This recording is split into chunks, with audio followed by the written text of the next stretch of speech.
अरे मोहन, राजू, ये कहाँ है? ये देखो, ये पुलिस को बुलाते हैं। हाँ चलो चलो चलो यहाँ से, चलो चलो चलो चलो चलो चलो जल्दी। ए चलो चलो, देखो वहां पे लाश पड़ी है, चलो चलो। 16 अक्टूबर 2010 हर रोज की तरह कुछ लड़के मैदान में क्रिकेट खेल रहे थे। तभी अचानक एक लड़के को झाड़ियों के पास एक युवती की लाश दिखाई दी, लगभग 75% जली हुई अवस्था में। लाश का चेहरा इस कदर बिगड़ चुका था कि उसे पहचान पाना मुश्किल था। पुलिस ने भी इस गुमनाम लाश को अपनी एफआईआर में लावारिस दर्ज किया। ये कोई हादसा था या हत्या, और जो भी था उसके पीछे वजह क्या थी, और सबसे बड़ा सवाल कि ये लाश किसकी थी। अम्मा हम जा रहे हैं, शाम तक लौट आएंगे, ठीक है? ज्योति, आज रविवार के दिन कहाँ जा रही हो बाहर? काहे भैया, रविवार के दिन सारा दुनिया घर पर ही रहता है क्या? अगर ऐसा ही है तो भाई क्रिकेट का बैट उठाए हुए कहाँ जा रहे हो? बैट उठा के सिर पर मारेंगे ना तो सब समझ में आ जाएगा। जब देखो तब ही जबान लड़ाएंगी। हाँ लड़ाते हैं, लेकिन तुम ही क्रिकेट के अलावा कछु काम भी कर लिया करो। कछु काम धाम तो तुमसे होता नहीं, बस हम पर ही तुम्हारी दादागिरी चलती है। अच्छे से नौकरी ढूंढ लो अपने लिए। तुम ऐसा नहीं मारोगे। क्या कर रहे हैं सब? इसी से पूछो। अरे तुम दोनों 10 साल के बच्चे हो क्या, कि आपस में लड़ते रहते हो? क्या हुआ? अम्मा समझाइए ना भैया को, जब देखो हम हर बात हम टोका टाकी करते रहते हैं। क्या है ये सब? अम्मा तुम नहीं जाती हो बाहर, हम जाते हैं। इसे समझा दो, नहीं तो बहुत बड़ी समस्या खड़ी हो जाएगी। हम बता दे रहे हैं तुम्हें। कहे क्या हो जाएगा बात? तू चुप कर। देख, ये हमसे बता के जा रही थी अपनी सहेली के घर कॉलेज के नोट्स लेने, और क्या? अम्मा इसे समझा दो कि हमसे कभी झूठ ना बोलेगी, हमसे बुरा कोई ना होगा। बता दीजिए इन्हें। देख ज्योति, इस मामले में तो हम तोरे भैया के साथ हैं। तू कभी भी हम लोगों से कोई भी काम झूठ बोल के नहीं करेगी, समझी? नहीं करेंगे अम्मा, अब जाएं। जा।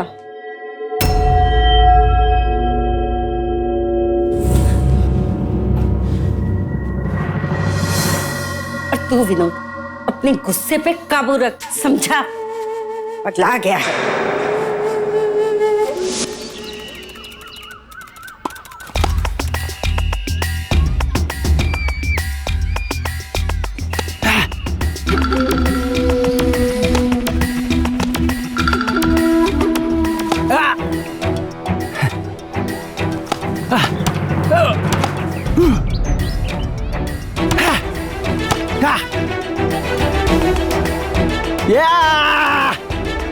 आजा। अरे विनोद क्या कर रहा है? हाँ शॉर्ट पिच पे बॉल मत डाल। कैसी भी गेंद फेंक, चौका छक्का ही मारूंगा इस पे मैं। चलना दम है तो इस बॉल पर मार के दिखाना। खुद में दम नहीं है अपनी बहन को संभालने में, और हमसे दम की बात कर रहा है। क्या बोला बे? क्या बोला? क्या बोला? चल चल जाके गेंद फेंक, ज्यादा रंगबाजी मत दिखा हमको। बोले का तुम? फिर से बोल के दिखाओ ना। बोलो ना, अब हिम्मत नहीं हो रही है ना? हिम्मत की बात करता है तो ले सुन, तुझमें हिम्मत नहीं है अपनी बहन को संभालने की। अबे आंखें मत दिखा, जाके देख पुराना बाजार में बैठी होगी सुशील के साथ। हमारा बहन के बारे में उल्टा सीधा बात बोलता है, हाथ पांव तोड़ देंगे। साला टैटू दबा लेंगे तुम्हारा। कह रहा है, अरे सुन, अरे मारना तो साला सुशीलवा को मारा, बहुत हवा में उड़ रहा है।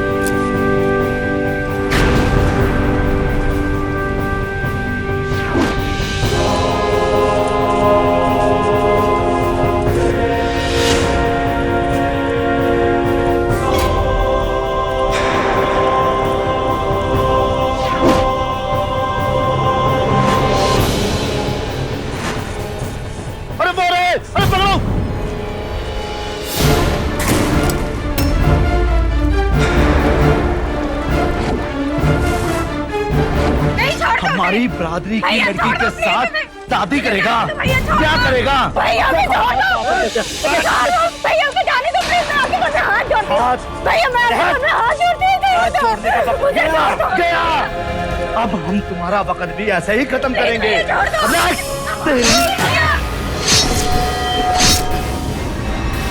अब हम तुमको ऐसे ही टुकड़ा टुकड़ा करके मारेंगे।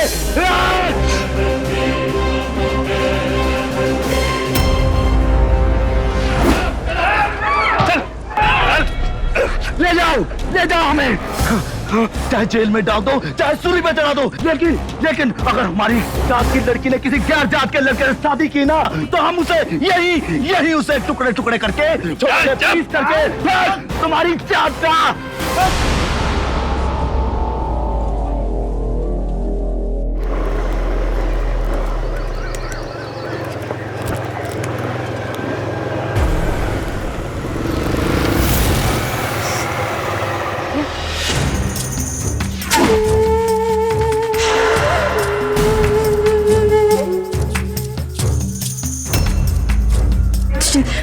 तुम यहाँ से जाओ। हम कहे ना, डरो मत।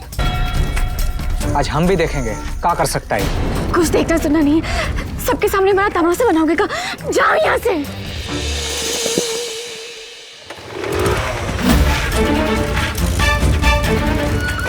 पकड़ो साले को और सीधा ग्राउंड में लेकर आना। वहीं उतारेंगे साले का अस्की का भूत। चलो अरे चलो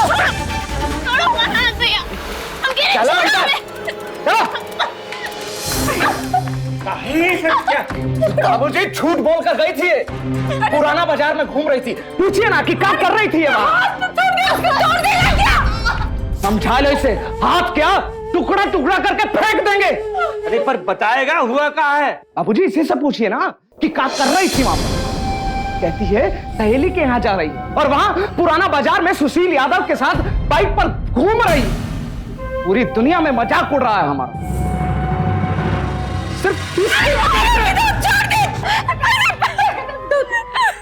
ज्योति, ये क्या बोल रहा है विनोद? सच बोल रहा है क्या? ये सच।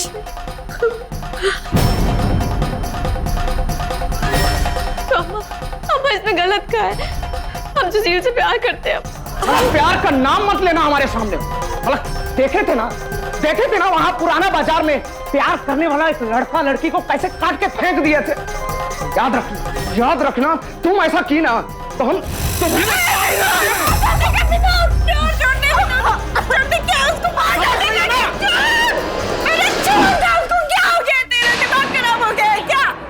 काहे रोक रही है इसे? ऐसी बेशरम लड़की के तो मैं हाथ पैर काट के रख दूंगा। अरे भाई बाप का इसको जरा भी ख्याल नहीं है। रुक मैं तुझे अभी देखता हूँ। आपको भी क्या हो रहा है? अरे संभालिए ना, आप सब लोगों को क्या हो गया ये सब? अरे मैंने तुझे थोड़ी सी छूट का दी, तूने तो हदें पार कर दी। तू भी सुन ले, आज के बाद ये अपने घर से बाहर नहीं निकलेगी और जल्दी इसकी शादी हम कर देंगे किसी से, समझ गई? चल हट मेरे बीच से। बाबा जी, अरे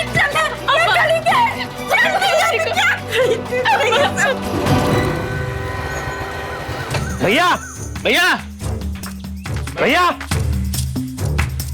आज बच के निकल गया साला। ससुर की किस्मतें बहुत अच्छी थी, बच के निकल गया। कब तक बचेगा साला? दोबारा कहीं दिखे ना तो हमें बुला लेना। साले को इतना मारेंगे कि फिर किसी लड़की की तरफ आंख उठाकर देखना भूल जाए।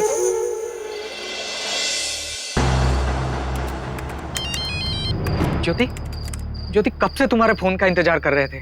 तुम ठीक तो हो ना? नहीं सुशील, वो क्या हुआ? हमारे घर से निकलना सब बंद हो गया। घर में जल्दी हमारा शादी करवाने का बात भी हो रहा है। हम कह देते अगर हमारा शादी होगा तो सिर्फ तुमसे, वरना हम अपनी जान दे देंगे, हम मर जाएंगे। ऐसा बात मत करो ज्योति। देखो ज्योति, तुम चिंता मत करो, समझे? हम कुछ करते हैं। देखो ज्योति, एक बात समझ लो, तुम्हारा शादी अगर किसी से होगा ना तो वो सिर्फ हमसे होगा। नहीं ना मानोगे? ज्योति जो घर से निकलना बंद किए तो फोन पर जी में तो आता है कि तुम्हें यहाँ के यहाँ मार। रुक जा बेटा। कल इसे लड़के वाले देखने के लिए आने वाले हैं, तब तक शांत रहे। लड़के वालों के सामने कोई नौटंकी की ना, समझ लेना कि तुम्हें तो हम मारेंगे ही और उस सुशील का टुकड़ा टुकड़ा करके मार्केट में फेंक देंगे।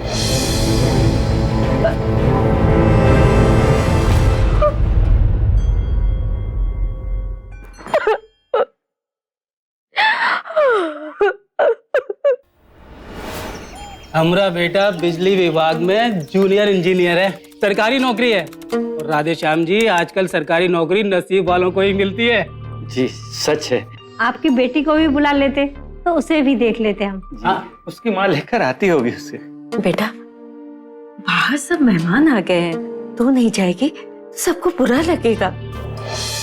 अम्मा, आपको उनका बुरा लगने का चिंता है और हमको कितना बुरा लग रहा है इसका बिल्कुल चिंता नहीं है आपको। देख बेटा, ये सब बात करने का नहीं है। हाँ, अब वो लोग आ ही गए हैं तो नहीं, हम नहीं जाएंगे और हमको किसी और से शादी भी नहीं करनी। ज्योति, इतना सब कुछ। प्रणाम। प्रणाम चाचा जी। अरे आप लोग आ चुके हैं। प्रणाम जी। ये हम अपना परिचय खुद ही देते हैं। हम हैं सुशील यादव। बैठो ना। नहीं नहीं, हम बैठने नहीं आए हैं, हम तो मिलने। अरे चाचा जी, ज्योति को जरा बुलाइए ना, हम उससे मिलने आए हैं। कहा चाचा जी, कितने दिनों से मुलाकात नहीं हुई तो हम सोचे हम खुद ही जाके मिलाते हैं। देखो बेटा, ज्योति अभी तुमसे नहीं मिल सकती। काहे नहीं मिल सकती चाचा जी, काहे नहीं? अब कह देना नहीं मिल सकती, हम तुमसे बाद में बात करेंगे। बाद में कुछ बात नहीं करेंगे चाचा जी, अभी बात करेंगे, सबका सामने बात करेंगे। बुलाइए ज्योति को, बुलाइए, नहीं तो हम खुद अंदर जाते हैं। ज्योति, ज्योति। सुशील,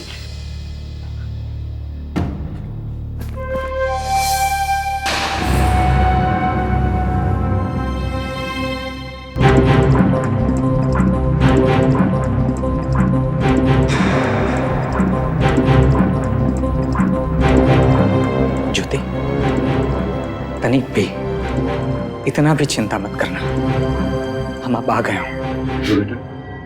घर में मेहमान आए हुए हैं। मेहमान आए हैं चाचा जी तो चले भी जाएंगे। आपका बेटी है ना ज्योति, उसका शादी दुनिया में एक ही आदमी से होगा और उसका नाम है सुशील यादव, समझे? राधे श्याम जी, ये सब क्या चल रहा है? हम समझाते हैं। क्या है ना, इनका जो बेटी है ज्योति, वो और हम एक दूसरे से बहुत प्यार करते हैं और शादी भी करने वाले हैं। आप यहाँ पे आए उसके लिए शुक्रिया, लेकिन आपका समय बर्बाद हुआ इसके लिए क्षमा चाहते हैं। अब आप यहाँ से जाइए और प्लीज दोबारा मत आइएगा, ठीक है? इसलिए बुलाया था ना।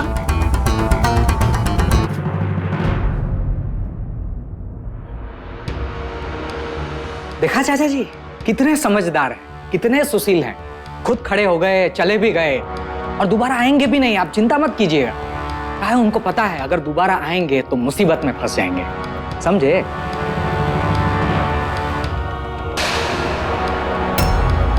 आपकी लड़की से बहुत प्यार करते हैं चचा जी।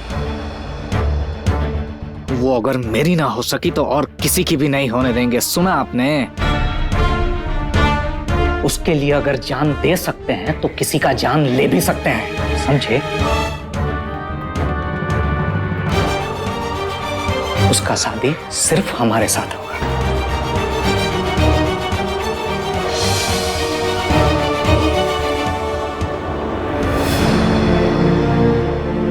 ख्याल रखना ज्योति।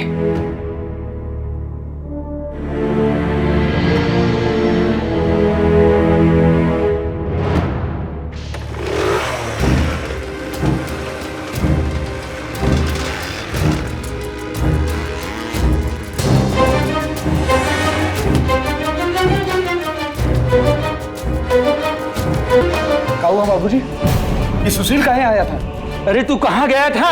वो सुशील लड़के वालों के सामने हमारी मिट्टी पलीत करके चला गया। और सुशील को बताया किसने कि लड़के वाले आने वाले हैं? इसने, इसी ने बताया होगा। इसे अपने भाई और बाप का तो ख्याल ही नहीं है।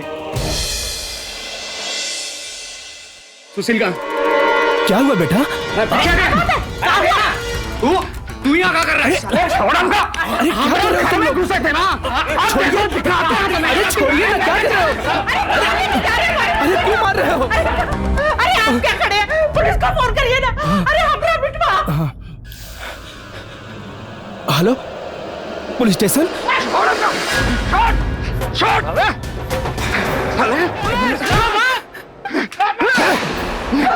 बहुत बड़े बदमाश हो तुम। अरे बेटा, बहुत बड़े बदमाश हो।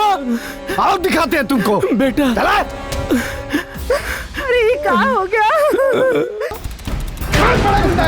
अटेम्प्ट टू मर्डर में 7 साल के लिए अंदर करूंगा तुझे। सर एक बार छोड़ दीजिए, फिर चाहे मर्डर केस में 14 साल के लिए अंदर डाल दीजिएगा। खत्म करके आएंगे उसको हम। सच बोल रहे हैं हम। छोड़ दो तुझे। साहब, बाहर विनोद की जमानत कराने आए। बेटिया, तू चाहती क्या है? तेरा भाई सुशील का खून करके जिंदगी भर जेल की सजा काटे? देख बिटिया, मैं तेरे लिए ढंग का लड़का देखता हूँ और तेरी सगाई करवा देता हूँ। अब इस उम्र में मुझसे पुलिस के चक्कर नहीं काटे जाते। बाबूजी, आप हमारी चिंता छोड़ दीजिए। अगर ये अभी भी नहीं मानती है ना, तो हम इन दोनों को तलवार से काटकर फेंक देंगे।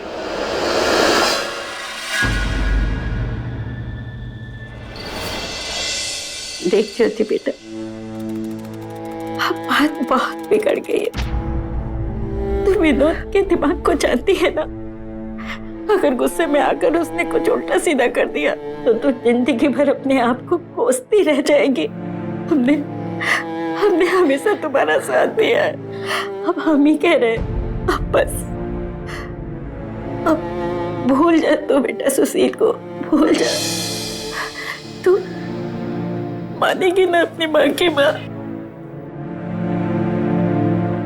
ठीक है अम्मा, अगर इसमें ही आपका खुशी है तो ही सही। हमारे समाज में ज्यादातर माता पिता अपने बच्चों को अपना मनपसंद जीवन साथी चुनने का अधिकार नहीं देते हैं। ये कहकर कि बच्चे अपना भला बुरा नहीं समझते हैं, वो अपनी पसंद का रिश्ता बच्चों पर थोप देते हैं। ये भी नहीं सोचते कि इसका बच्चों के मन पर क्या प्रभाव पड़ेगा। इस केस में भी विनोद ने सुशील और ज्योति को अपना रिश्ता तोड़ने के लिए धमकाया, और इतना ही नहीं, सुशील को काफी मारा भी।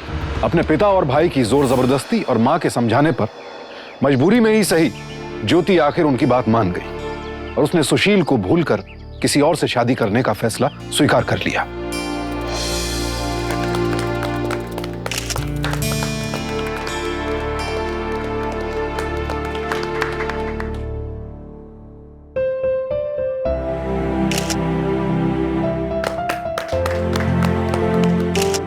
बधाई हो। ये जगदीश सिंह जी हैं। ये ज्योति के कॉलेज में एडमिनिस्ट्रेशन डिपार्टमेंट में। ज्योति हमारे कॉलेज की बहुत ही होनहार स्टूडेंट है। सच में बहुत ही अच्छी बहू मिल रही है आपको। यहाँ कोई आता नहीं है क्या? जी सर, सुबह तो हम स्कूल जाते हैं, दोपहर तक वहीं रहते हैं सर। शाम को ही टाइम मिलता है खेलने के लिए। ठीक है, तुम जाओ अभी। जाओ। जी सर। घर जाओ सब लोग। लाश देख के तो ये लगता है जैसे लाश को किसी ने सुबह सुबह जलाया। हाँ साहब, जख्म भी इसके ताजे लग रहे हैं। यादव एक काम करो जी, आसपास जितने भी मिसिंग केस हुए हैं उसमें चेक करो, और इस लाश से जो भी मिलता जुलता केस है उसके परिवार वालों को बुलाओ और उसकी शिनाख्त करवाओ। लेकिन साहब कोई नहीं मिला तो? 4-5 दिन देखो, नहीं तो फिर मिसिंग समझ के इसकी किराएगरम करवा दो। ठीक है सर। ठीक है। अरे सुनो, बहुत जिद कर रही थी ज्योति, कह रही थी आखिरी बार जा रही हूँ, फिर कभी नहीं जाऊंगी। सुबह की गई है, शाम होने को आई है, अभी तक नहीं आई है। तू जाके देख ना बेटा। अरे बाबूजी गए हैं ना उसकी सहेली विभा के यहाँ पता करने। तो हम कहाँ जाए? अरे तो तू भी चला जाएगा तो क्या हो जाएगा? हाँ क्या हुआ ज्योति? ज्योति तो विवाह के घर पहुंची ही नहीं। भगवान, कहीं उसके साथ कुछ उल्टा सीधा हो गया तो क्या करेंगे? हाँ, पुलिस में रिपोर्ट लिखाएं क्या? यही ठीक रहेगा। ठीक। इंस्पेक्टर साहब, हमारी बिटिया ज्योति सुबह घर से निकली है साहब, और जहां जाने को कह के गई थी वहां नहीं पहुंची साहब। आपके बेटे की उम्र क्या थी साहब? 23 साल साहब। यादव जी सर। इस लड़की की लाश हमें मिली है, इसकी शिनाख्त करवाओ। आइए। ये आप क्या कह रहे हैं इंस्पेक्टर साहब? अब हमें हमारे बहन का लाश दिखाने ले जा रहे हैं। ये आप बोल रहे हो? मैंने सिर्फ शिनाख्त के लिए बोला है। अब एक काम कीजिए, शिनाख्त करके आइए। हो सकता है कि वो लाश आपकी बहन की ना हो। आइए।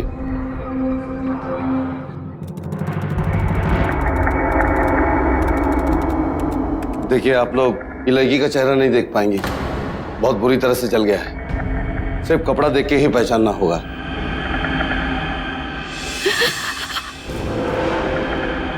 ये तो ज्योति का कपड़ा ये तो कपड़ा पहन के निकली थी ज्योति।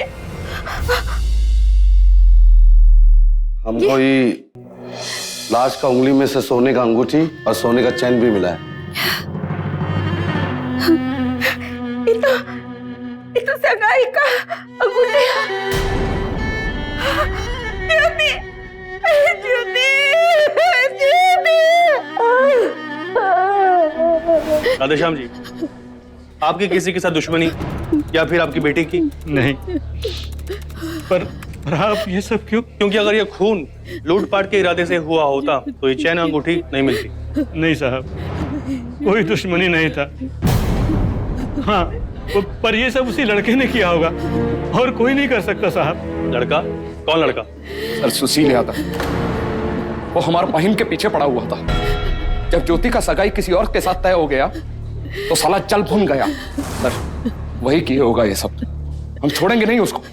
हमको हमारे घर में आके धमकी भी दिया था साहब, और कह रहा था कि हम ज्योति का शादी कहीं और नहीं होने देंगे।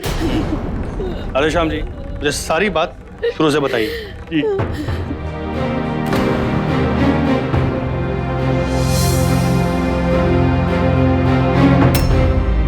ये सुशील यादव रहता कहाँ है? ज्योति के पिता और भाई के बयान के आधार पर पुलिस को यही लगा कि जब सुशील अपने प्यार यानी ज्योति को पाने में नाकाम रहा तो उसने गुस्से और जलन में आकर उसकी हत्या कर दी। इस केस की सच्चाई जानने और सुशील से पूछताछ करने पुलिस सीधे उसके घर पहुंच गई। इंस्पेक्टर साहब, ये सब लोग झूठ बोल रहे हैं। अरे वो तो कल शाम को ही बरौनी के लिए निकल गया है, ऑफिस के काम से। अच्छा, उसका नंबर दीजिए। ये लीजिए, बात कीजिए।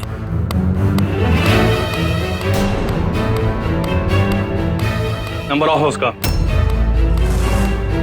कल सुबह उसका ऑफिस फोन कीजिए और किसी भी तरह से कांटेक्ट कीजिए और थाने आने को बोलो उसे। जी, कह दूंगा। और एक बात याद रखिए, अगर मुझे दोबारा आना पड़ा तो आपके लिए और आपके बेटे के लिए बहुत मुश्किल खड़ी हो जाएगी। फोन।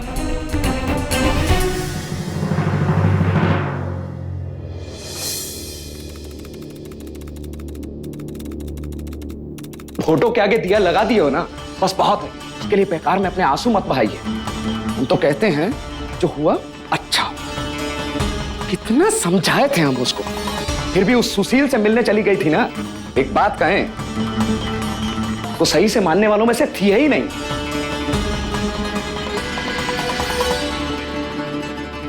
अब क्या देख रही हो हमें? हमका ऐसा काहे लग रहा है कि कहीं तूने ही तो अम्मा देखो, फालतू में ज्यादा मत सोचो। सो जाओ और आराम करो।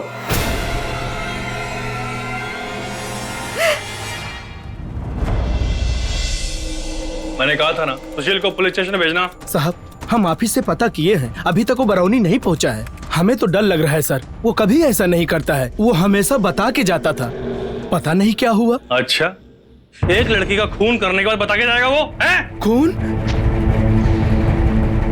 नहीं सर, सुशील ने खून नहीं किया, वो ऐसा नहीं है। तो कैसा है वो आप बताएंगे, लेकिन यहाँ नहीं, थाने में। हवलदार ले चलो। साहब, आप इन्हें क्यों लेके जा रहे हैं? इन्होंने क्या किया? हमरा पिटवा का कुछ पता नहीं, आप इन्हें क्यों लेके जा रहे हैं? साहब, ऐसा मत कीजिए। देखिए, आप बुजुर्ग हैं, इसलिए शराफत से पूछता हूँ, बताइए आपका बेटा कहाँ है? हम बिल्कुल सही बोल रहे हैं इंस्पेक्टर साहब। हमने उसके दोस्तों से पता किया, अपने सारे रिश्तेदारों के यहाँ पता किया, वो कहीं नहीं है। हमें लगता है कि वो विनोद ने जरूर उसे कुछ कर दिया होगा। कौन विनोद? वो उस मरी हुई लड़की का भाई? जी, पहले भी बहुत धमकाया था सुशील को। एक बार तो बहुत मारा था उसको। आप चाहे तो पता कर लीजिए, किशनगंज थाने में रपट लिखाए हम उसके खिलाफ। विनोद जो है ना, वो बहुत पागल, एकदम खतरनाक लड़का है साहब। हमें लगता है कहीं जैसे उसने अपने बहन को मारा है, हमारे बेटे को भी नहीं मार दे।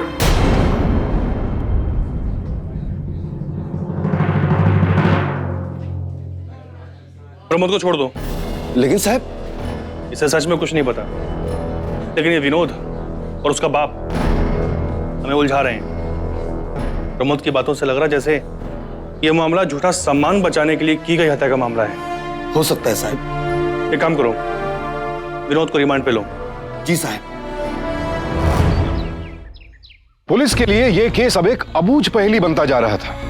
पहले ज्योति के परिवार वालों ने आरोप लगाया कि सुशील उसकी हत्या करके भाग गया है। फिर सुशील के पिता ने ज्योति के भाई पर आरोप लगाया कि हत्या उसने की है। पुलिस को भी लगा हो सकता है विनोद ने अपने झूठे मान सम्मान को बचाने के लिए अपनी बहन की हत्या कर दी हो। सुशील का गायब होना भी पुलिस के लिए एक गुत्थी बन गया था। अगर विनोद ने सुशील की हत्या की थी तो फिर उसकी लाश कहां थी? या कहीं ऐसा तो नहीं कि विनोद के डर से सुशील खुद ही गायब हो गया था, या फिर ज्योति की हत्या करने के बाद पुलिस के डर से कहीं छिप गया था? ये सारी संभावनाएं थी, लेकिन हकीकत क्या है ये पुलिस अब तक पता नहीं लगा पाई थी। तूने सुशील को मारने की पहले भी धमकी दी थी ना? बता, सुशील को मारने के बाद तूने उसकी बॉडी कहां फेंकी? और अगर हम मारे होते तो उसका लाश काट कर यहीं बाजार में लाकर पटकते। बहुत बड़ा बाहुबली है तू, कोई होशियारी नहीं। तो क्या बता मुझे कि जिस दिन लाश मिली उस दिन तू शाम को क्रिकेट खेलने क्यों नहीं गया था? और हम शाम को नहीं, सुबह क्रिकेट खेलने जाते हैं। शाम को वहां स्कूल का बच्चा लोग खेलता है। तो लाश को तूने सुबह फेंका हुआ? नहीं। तो वहां लाश कैसी आई? बताओ, मैंने तुझसे कुछ पूछा? वो लाश कैसे आई वहां? तब तक इसे मारो जब तक ये सब कुछ सच सच उगल नहीं देता।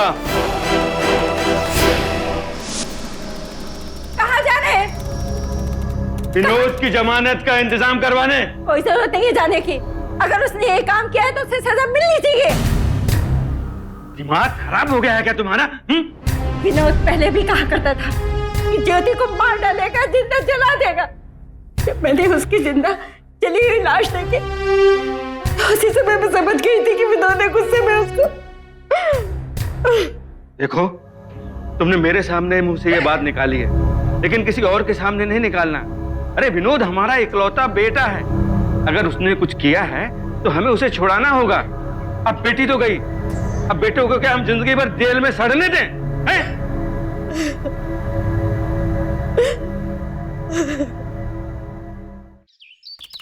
इंस्पेक्टर साहब, ये रहे विनोद के जमानत के पेपर। Thank you.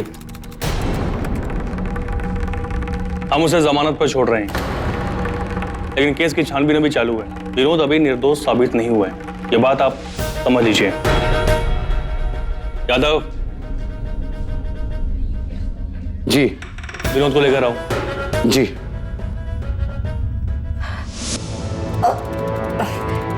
आराम से। सहली बेटा, बेटा एक बात बता, क्या तूने ही ज्योति और सुशील को तो... अम्मा, जब हमसे यही सवाल पूछ रहे थे तो काहे हमें जेल से छुड़वाए हो? तो कहते हैं जो हुआ बहुत अच्छा हुआ कि साला वो सुशील मर खप गया। और अपनी ज्योति जो अपने ही परिवार का इज्जत मिट्टी में मिलाने पर तुली हुई थी, अब तो उसका भी अंतिम संस्कार हो गया। अम्मा, अब तो हमें शांति से जीने दो।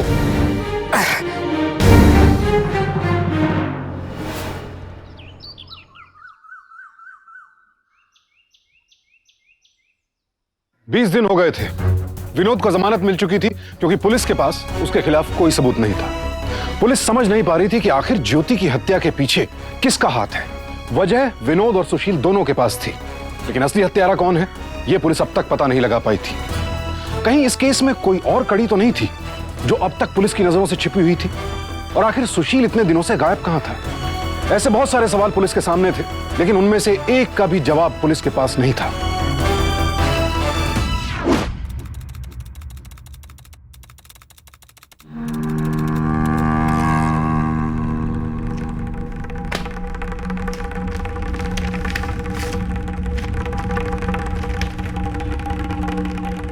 सुशील यादव के रेफरेंस चेक का एप्लीकेशन? मतलब सुशील यादव ने नौकरी के लिए अप्लाई किया है। ये लेटर देखिए।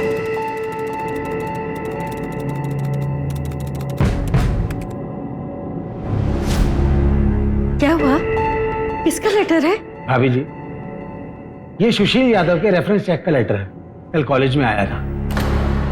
जो भी व्यक्ति अपनी नौकरी के लिए आवेदन किसी कंपनी में करता है तो वो कंपनी इन्हें चेकिंग के लिए भेजती है।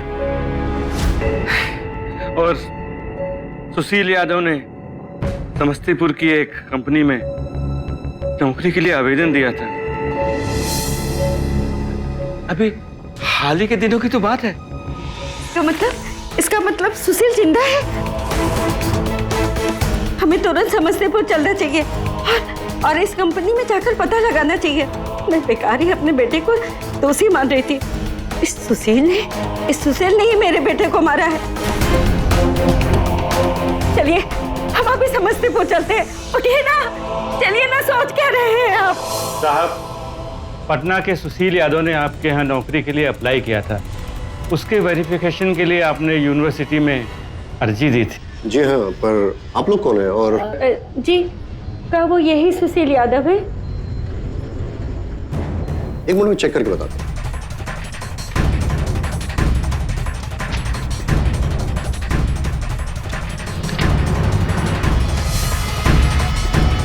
हाँ, ये रहा सुशील यादव का फॉर्म। साहब, आप हमें इनका पता दे दीजिए। या श्योर। एसपी साहब, हम सच कह रहे हैं, हमारा बेटा एकदम बेकसूर है। सुशील के घर वाले उस पर गलत आरोप लगा रहे हैं। हमने पता लगा लिया है, सुशील जिंदा है और समस्तीपुर में है। आपको इस बात की पक्की खबर है? हाँ साहब, ये देखिए, रेफरेंस के लिए समस्तीपुर के एक कंपनी ने उसके कॉलेज में ये अर्जी भेजी है। इंस्पेक्टर, आप फौरन इन दोनों को साथ लेके समस्तीपुर चले जाइए। जी सर, आइए।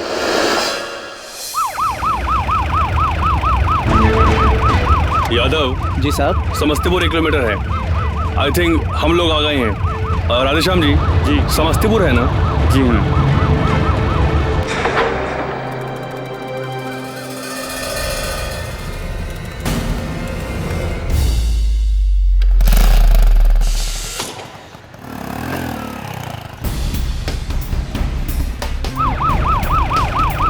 सर, लगता है समस्तीपुर आ गया सर।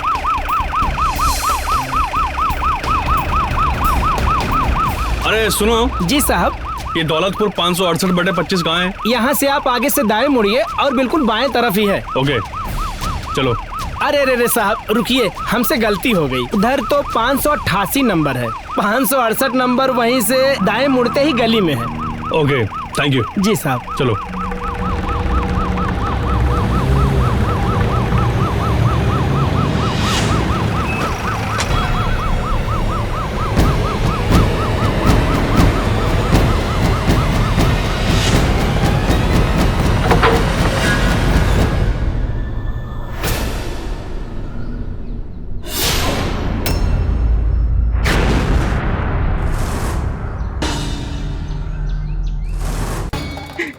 इतनी गिरी हुई हरकत की तूने? अरे तेरी मौत की खबर ने हम सबको कितना दुखी कर दिया था। तेरी माँ तो उस रात से ठीक तरह से सो भी नहीं पाई। रात दिन तेरे लिए रोती रहती थी वो। चुपचाप बिना इधर उधर किए बता मुझे, क्या अगर ज्योति यहाँ है तो वो लाश किसकी थी? अब हम आपको बताए ना, हमको सही में कुछ नहीं पूछे हम। साहब, हम आपको सच बताते हैं। उस लड़की को हम नहीं जानते हैं। देखो, उस लड़की को हमारा दोस्त बलजीत लेकर आया था। हमको कुछ नहीं मालूम। एक लड़के जिसे तुम जानते नहीं हो, पहचानते नहीं हो, क्यों मारो उसे? तो हम क्या करते हैं साहब? हम क्या करते हैं? ये जितना भी शराफत का चोला हुए बैठे हैं ना ये लोग यहाँ पे, जीना मुश्किल कर दिया था हमारा। ज्योति का जबरदस्ती शादी करवा रहे थे ये लोग। उसका सगाई तो करवा ही दिया था।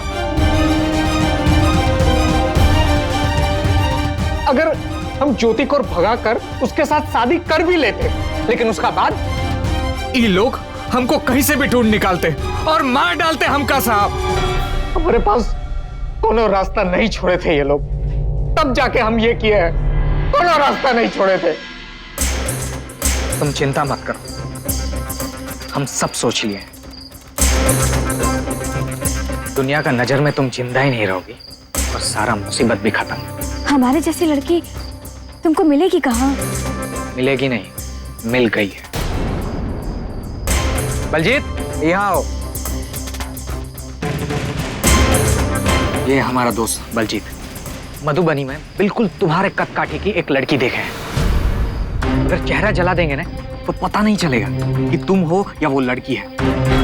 बस तुमको एक काम करना है ज्योति, 16 तारीख को कुछ भी करके, कोनो बहाना करके घर से निकल आना है। और हम अगली सुबह 16 तारीख को अपनी सहेली से मिलने के बहाने घर से बाहर निकली।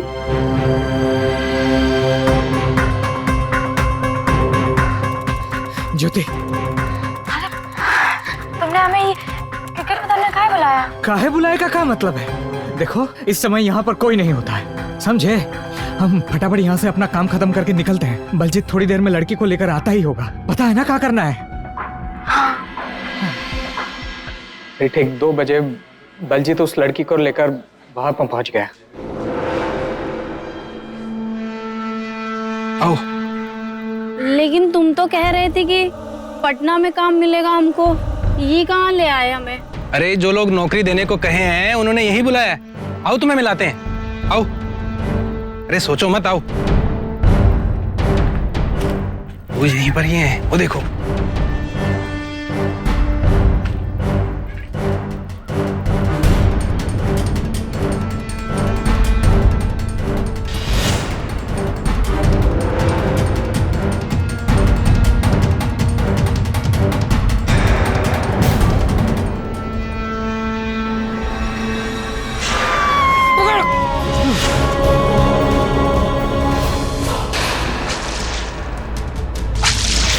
हम जैसा सोचे थे सब बराबर वैसे ही हो रहा था।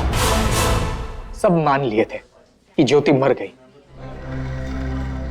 और सक्का सुई हमारे ऊपर ना आए, इसलिए हम भी किसी को कुछ भी बताए बगैर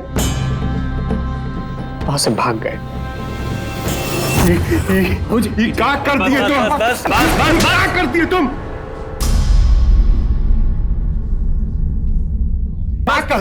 हम क्षमा कर दो। बस पुलिस स्टेशन है ये। क्षमा कर दीजिए। यादव जी साहब। बलजीत के घर में दबिश मारो, अब बलजीत बताएगा कि लड़की कौन थी वो।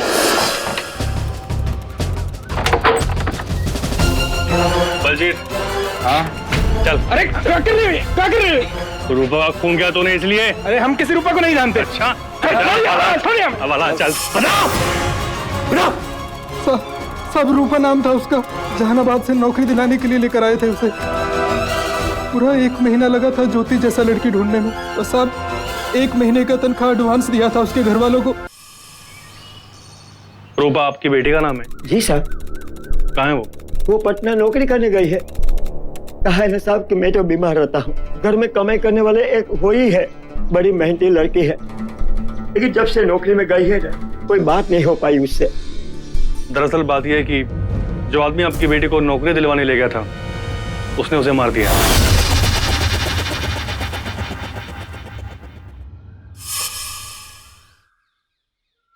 सुशील और ज्योति ने अपने प्यार के लिए कितने जघन्य अपराध को अंजाम दिया। आखिरकार अदालत में सुशील, ज्योति और बलजीत का अपराध साबित हो गया और उन्हें सजा सुनाई गई। लेकिन इस केस में सबसे बड़ी सजा पाई रूपा और उसके परिवार ने। अपने परिवार के लिए नौकरी की तलाश में निकली रूपा को अपनी जान से हाथ धोना पड़ा, और रूपा के परिवार को जो दुख पहुंचा उसकी भरपाई करना नामुमकिन है। खुद सुशील और ज्योति के परिवार वालों को भी इस केस में बेहद दुख का सामना करना पड़ा। अगर ज्योति के घर वालों ने सुशील और ज्योति के रिश्ते का इस तरह से विरोध न करके उनकी इच्छा का सम्मान किया होता तो आज किसी को भी यह दिन न देखना पड़ता। और ज्योति और सुशील का अपने प्यार के लिए एक मासूम अनजान लड़की का कत्ल कर देना यह पागलपन ही कहा जाएगा। एक प्रादेशिक अखबार के अनुसार 10 से 15% अपराधों की जड़ में कोई ना कोई प्रेम प्रसंग होता है। ज्योति और सुशील ने एक साथ मिलकर इस अपराध को अंजाम दिया था ताकि वो जिंदगी भर साथ रह सके, लेकिन जिस काम का रास्ता गलत हो उसका नतीजा भी गलत ही निकलता है। आज दोनों अलग अलग जेल में सजा काट रहे हैं।